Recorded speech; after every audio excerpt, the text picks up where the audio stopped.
Hey girly pops, today we're back with another client testimony. Client testimonies are an amazing opportunity to go deeper than the before and after pictures show, right? Because the before and after pictures, they're the juicy stuff. It's kind of like the boom, the proof that coaching works. But the real work is happening behind the scenes, let's be honest, because we start lifting and we start eating better because we want to look hotter, but we stay because of all of the other more important, more amazing ways that it will literally transform our lives and transform us from the inside out. Today, I'm bringing you a client of mine that I had for 2 years. His name is Ben, and he really surprised me with the way that our testimony went, because in my mind, I had a very clear picture that I wanted him to talk about who he was before coaching, what he learned during coaching, and how that transformed his life after coaching. But it really took a turn, and you'll see it in the testimony, but he kind of starts talking about how I miss coaching and I almost feel like I regressed since we went separate ways. And at first I was kind of nervous because I was like, frick, I can't show people this because they're going to see that he regressed after coaching. They're going to think that my coaching services aren't good.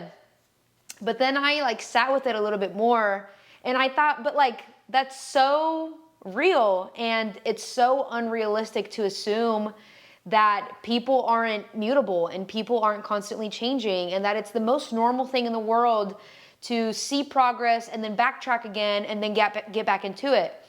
So much so that my own journey, for the first 3 years of my journey, I didn't have a huge before and after result. You know what I mean? So I was like, why am I having these unrealistic expectations for my clients?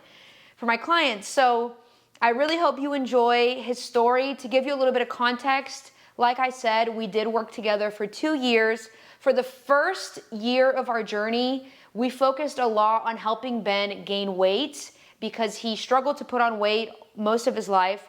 And we focused on helping him just get solid strength in the gym. So for the first 2 years, we were working out together twice a week, lifting weights, just regular dumbbell and barbell work. He got super strong, and we focused on helping him learn how to eat more food. Ben wasn't super into calorie counting. We more so just gave him general guidelines about how to eat higher calories. And for some reason, for him, it worked. We were able to put on 15 pounds together, which I was super happy with, as you can see here with his before and after pictures. After we kind of reached that goal of gaining 15 pounds, the second year of his fitness journey looked very different. It was more so a lot of maintenance. It was a lot of us just kind of fucking around and enjoying movement together and kind of just keeping him consistent. After our time together came to a close with coaching, like he said in his testimony, he almost felt like he regressed, and he really felt like he missed the accountability and the person to show up for that coaching provided for him. So I think it's a really amazing perspective that it's okay if you're someone that has to come back to coaching. It's okay if you're someone that has to have a coach for 10 plus years. And I kind of compare it to therapy. Some people, you get a therapist, you have them for 6 months, they help you with what you need and you go on your way. And some people just need a long-term therapist. Some people just need a long-term coach. And I think that's a super awesome perspective to see. And I'm excited to show you more client testimonies like Ben's.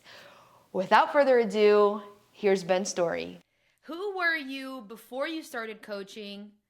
Slash, what was the moment that you had that you knew that you were ready and that you needed it? I would say I was somebody who was in a middle ground. I thought I could do a lot of active working out and strength building on my own without a good set plan, and it wasn't really working. I wasn't consistent. I wasn't holding myself accountable in a way that was productive. And I was in pain, honestly.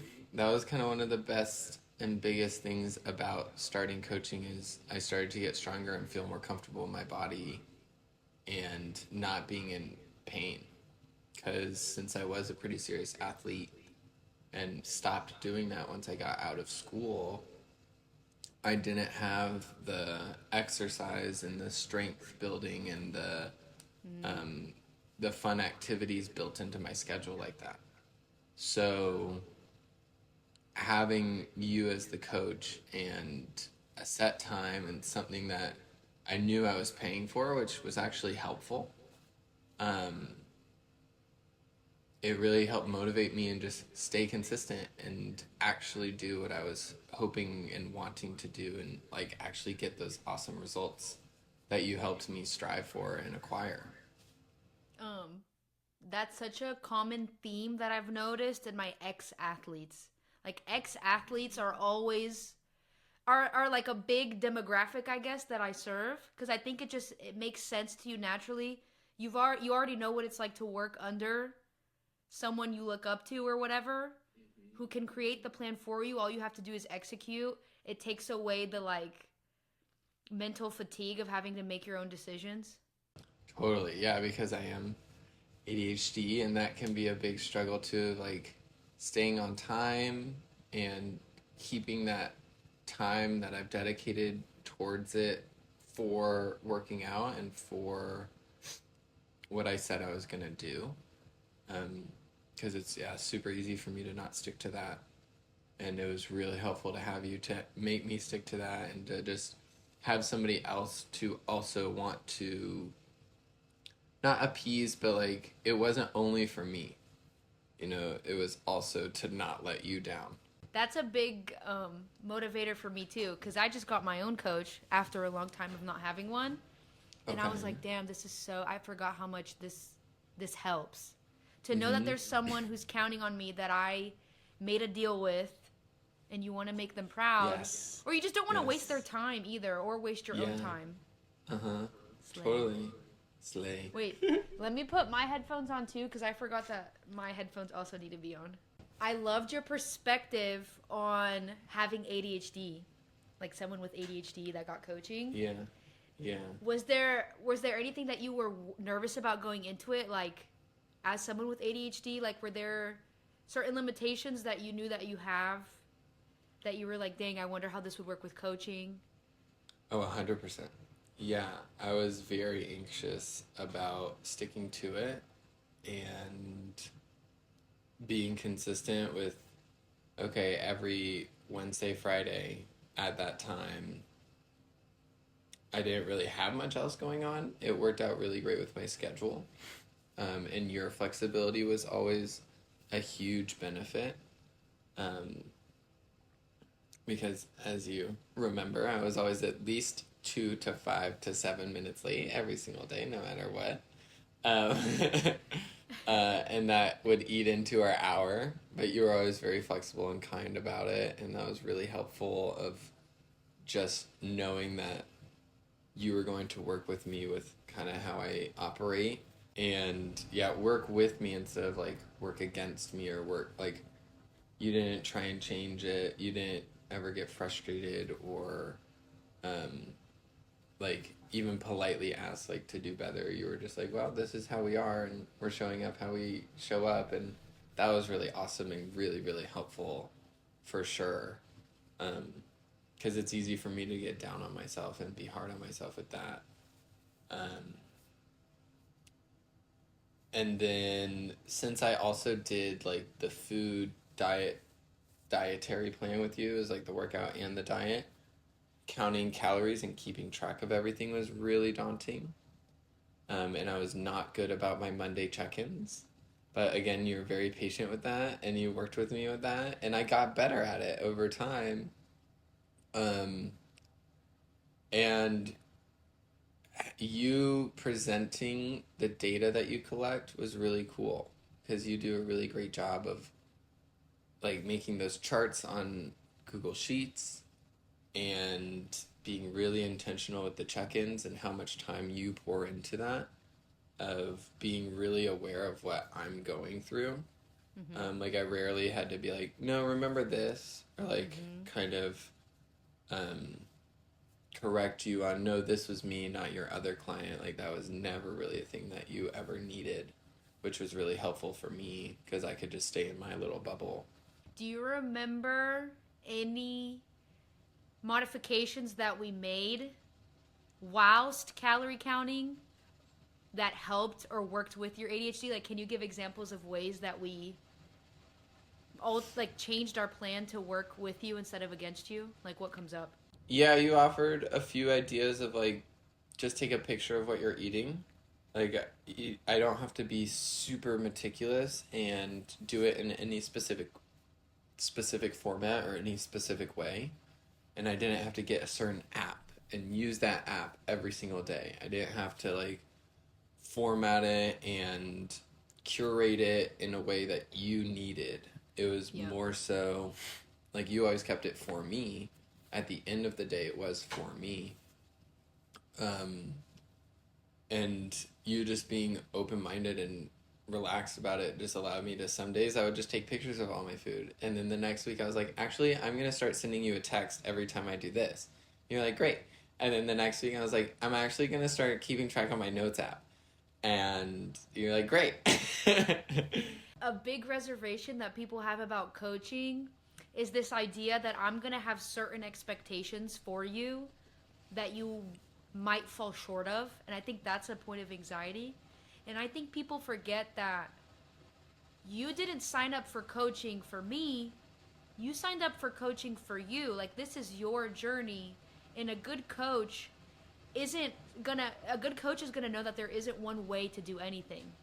Mm-hmm. A good coach is gonna work with you. I say this literally in every testimony, Okay. and ask you the questions to help you figure out what does work for you. So we learned very early on that Ben was interested in gaining mass, gaining weight, but counting calories it didn't make sense for your brain.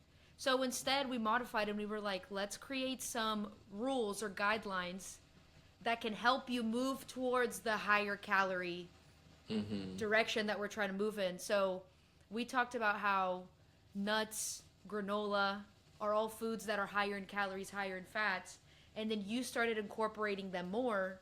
There were other examples, I think, of foods that were helping you just gain weight. This doesn't work for everyone, granted. Right. It doesn't work for everyone, but for some reason, once we got you moving your body and once we gave you general eating more guidelines to follow, that really worked for you. Yeah. Yeah, and I think that was something, because you and I have related a lot because we have similar jobs since I'm the tutor, and tailoring the experience per client is incredibly important and a huge, huge skill that I think you do really well with. And yeah, what you were saying, like, there are no expectations. You don't come in with expectations for your clients. Yeah. And you're incredibly adaptable to them, which is so impressive and really, really helpful. Like, my job isn't to be like, this is what we said we were going to do. My job is to be like, hey, this was the idea that you had. This was the solution that you thought up for your goal. How did that solution go this week? Oh, that wasn't a really good one. It didn't work for me. Great. Here are some other solutions that might work. And that's what coaching is. It's just about plugging and chugging, trying different things until we find the answer for you. Whereas when we're kind of left to our own defenses a lot of the times, when we try a solution and the solution doesn't work, oftentimes we'll use that as validation as to why this isn't going to work for us. Yep. And we quit. Whereas with coaching, no, it's just about let's keep trying on all these different socks until we find the socks that fit your feet. Yeah. Yeah, because we also, another thing that we did was during my workouts, we like, sometimes we're pretty on it with the schedule and would go from this one to this one to this one. And then oftentimes we were not. And I would be very lackadaisical. And then we started switching it up again. And then we started switching it up again. And then we started doing, what is it, like the cycles? The circuits? Yeah, circuits of like go from this exercise to that exercise to that exercise. And that helped keep me engaged. And you just staying positive and goal oriented, but more so just making progress however you can, and not a one size fits all. And that's what the average person who isn't obsessed with bodybuilding needs. That's what you need. All you really need is a way for you to consistently move your body most days. How you move your body most days, it doesn't matter as long as you're staying active. Super slay. Super slay. Here's this next question. I feel like you kind of already answered it a little bit, but what did you think coaching would be like before starting, and how has it been the same or different than what you expected? Let me think. That one's a little tough. I don't think I had too many expectations.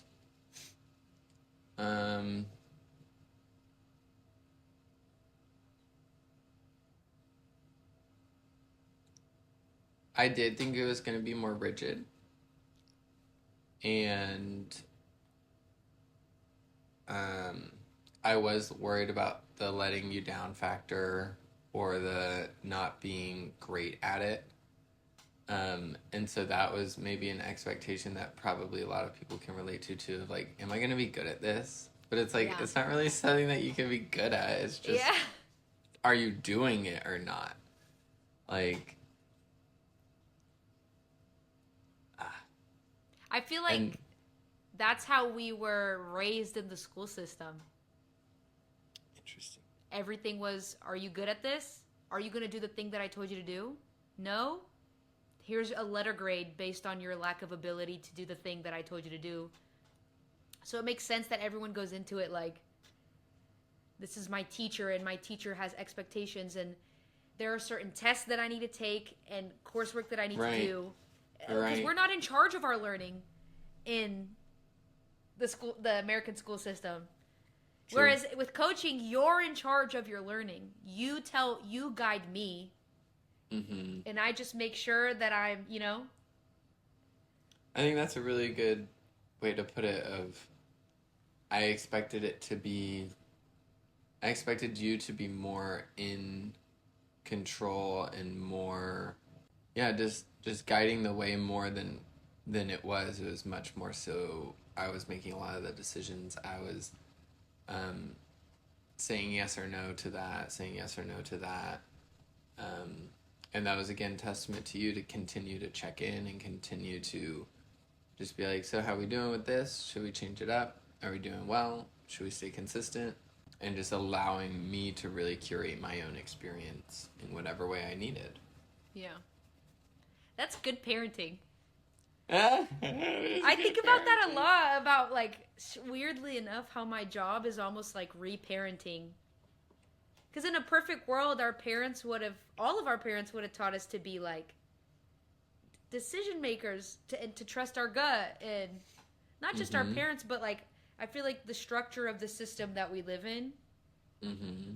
We talk about capitalism a lot, but yeah, like, you work for the man, and he tells you what to do, and you do it. And it's always the, like, free thinkers that are rewarded in the long term. Yeah. But in the short term, in a lot of ways, free thinking and listening to your gut and trusting yourself isn't encouraged. Yeah, it can be scary. It might be encouraged in theory, but in practice, not so much. At least, like, again, I'm talking about the school system that we were brought up in. Well, and I think the critical thinking aspect of it, too, is really good, because you would create space for me to really consider, without putting your own input or your own bias into it, of, again, just truly listening. You're such a good listener, and asking so many good intentional questions that made me think and led me to better answers and better progress, and doing what was right for me. And this is all in function of, in the game of long-term fitness and health progress, consistency and sustainability is going to be king. So, like, we're speaking in theory right now, but it's literally just, I'm asking you questions to help you figure out, like, what works for you? What do you need? Like, there isn't one way to do fitness, one way to do health. Who are you now after coaching? Like, what skills did you learn? How are you different? Why would you recommend it to someone else? That's funny, because, now I'm like, who am I now? No. I'm like, shit, I've regressed. Um, After doing coaching with you, I am somebody who feels very educated about myself and about what works for me because I learned a lot while working with you, and you're a good teacher as well as a coach. And it kind of like I have the desire to come back to it and get back to feeling good. Mm. Um, Wait, tell me about feeling like you regressed. You can be honest. I just don't have it in my schedule anymore. And part of that was the struggle of me not living where I used to live because I had that unbelievably amazing setup with the gym just in my garage compared to having to go to the gym now, which we did work through, but it wasn't quite the same. So I miss, and like you were really kind, maybe too kind of like I just didn't really do strength training anymore with you. I was kind of like, we're just gonna do like calisthenics, and I'll do push-ups every now and then. I was letting you drive. I was like, you know what? Which was great, and it was what I needed, and I feel my desire to go back to it, and that is something. I guess with you specifically, and our relationship might be a little different from others since we're such good friends. But like getting to watch your experience, like you truly lead by example in a lot of ways. Like you live the life that you're trying to teach. You walk the walk. So that can be really inspirational and really helpful. And just like you set the example, and it's easy to watch you and learn and try and emulate. If she can do it, how hard could it be? Yeah. Yeah, and like providing the example of hope and knowing that it's possible and seeing the positive results and seeing what kind of benefit you get from it and then wanting that myself, like that is really powerful. And yeah, I just kind of miss it. Really? Uh-huh. So you think maybe I held your hand too much? No, I don't think so. I really just think it was my situation. What is your situation right now? Just not having a gym and not having access to the gym and not being willing to like get a gym membership. And that was something that like I did kind of, I just don't think I ever conceptualized it because of how we started and because of what I had set up wise with just it being in my garage and having that personal gym. Because like I remember asking you like, so do people just go to the gym and then they just call you and then they're on, and you're like, yeah. I was like, wait, oh. Like, I didn't really think about that as a real option of like, well, I can't just go to the LA Fitness and like call Marina and work out with Marina while I'm at the LA Fitness, but I could. Or you can send me form checks. That's what I do with my own coach. Okay. Yeah, that makes a lot of sense actually. I've done that with Robbie. You think you haven't allowed yourself to find solutions? Because you don't want to yet? You're not ready yet? Probably. Yeah, there's a little bit of laziness in there. General like budget concerns. But I never really truly looked into it. Even for a cheap one? That exact like mentally I'm just telling myself it's expensive, but it's not an option. It's a non-option. Yeah. But I never really looked into it. Dang, Benjamin. What do you want? Yeah. What do I want? I want to like come back. I want to go. That's not what this was supposed to be. That's so funny. No, but I have been thinking about that anyway, of like getting a gym membership. And we talked about that. Like, I think it was going to help to have some time off and give perspective and then kind of reorient my goals and my personal drive of what am I feeling. Would you want to invest in your own home setup? No. It's a lot. Like watching Jeff and Walter do it, it's too expensive right now. And then having all of it. Yeah, like if we started with the adjustable dumbbells, and a bench. That's true. I guess I don't need like the cage and the big dumbbells but that would be like what, 500, $600. Mm-hmm. So yeah, that's probably doable and probably worth the And investment. probably cheaper on Facebook Marketplace. That's true. See, here we are. Here you are presenting solutions. You see what I mean? There's always solutions. So that's why I'm like, is it solutions that you need, or is it you're not ready to find solutions yet? I feel like it's your ability to listen and ask good questions. And like I am somebody who will expand upon it in my brain and make it into this really big thing, but in reality it could be simpler. And it could start in a simpler way. Like I was literally, you were asking me what it would be like, and I was like, no, because I don't want to get a cage and the barbells and all the weights and all this and all this.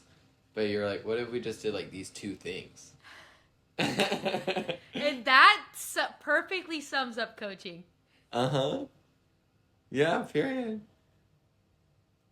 And it would be a great start, because that's all you need is just a little start. And then you can build on it from there. Mm-hmm. Here, we'll finish here. Okay. With all of that being said, I honestly really like how this ended up going. Yes, me too. I didn't expect it, but I'm happy that you want it again. Me. You want me. I want you. I'll admit it. What would you say to someone who is on the fence about taking the leap? They're scared. They're scared. They're shaking their boots. Maybe they're thinking it's too big of an investment. Maybe they're thinking your same thoughts of, am I going to be good at this? Mm-hmm. The first and the most important thing I would say, which is probably something that they've maybe even heard before, is like, it is 100% worth it to invest in yourself in this way. I'm somebody who prioritizes my physical health very strongly. And so knowing what I would do and how I act in my daily routine without it versus with it, I would be like, yeah, it's 100% worth the money, if not double it. Like, because I used to tip you all the time and be like, you're not charging enough. This is not normal, by the way. He's just crazy. But like, I saw the value that you were providing, and I knew why it was something that I wanted to do. And so I think that made it a lot more accessible and a lot more like, I was more willing to do it because I knew what it was doing for me. Mm-hmm. And so if you're on the fence and you feel like it would be good for you, then it probably would. And if finances are what's holding you back, it's totally understandable, but it's probably something that you can work around, or at least just get creative with, because you're a very creative, solution-oriented person, and I know you're willing to work with financial struggles. Yeah. And already don't charge as much as I think you should. And if there are other boundaries, then it's probably up to, at the end of the day, some sort of self-sabotage or not having your priorities straight. Because what I've learned through like AA and stuff like that, like, what are you doing if you're not getting sober? Like, to change the conversation a little bit, but like, what are you doing if you're not working out? What else are you doing? Are you playing video games? Are you just hanging out? Are you reading? Like, if you're an avid reader, maybe you don't need to read as much, you could go work out. Or if you're just hanging out playing video games, that's a bit more of an obvious, like, reverse negative option, but it doesn't always have to be something bad. That's such a great way of looking at it, because a lot of people will resort to, I don't have enough time. But then when you say, well, it's a matter of priorities, so it's okay if you don't have enough time. It's just a matter of what are you willing to do less of so you can prioritize this. 100%. Just working it into your schedule. Yeah, because time would probably be the second most constrictive aspect to it. And yeah, it's just change your priorities, reorient how you're spending your time, and journal about it, I would say. And I'm I a have big clients that are strength training as little as twice a week for 30 minutes. I think that's such a great point. It really can be twice a week for 30 minutes. And It really can, and you will see progress. It's crazy. you will see progress. And that can just be the start. Like, I think that would be my biggest advice to somebody on the fence is start and start small. If you do it, just start small. It won't be that expensive. It won't be that much time. You'll almost 100% see the benefit and feel the benefit. And then from there, you can grow and expand the time and expand like your own mental real estate into it. Amazing. Well, thank you. Oh my God, thank you. babe. You're Bye, so everybody. welcome. Thank you for listening. Bye, everybody. Bye. Okay, let me stop it.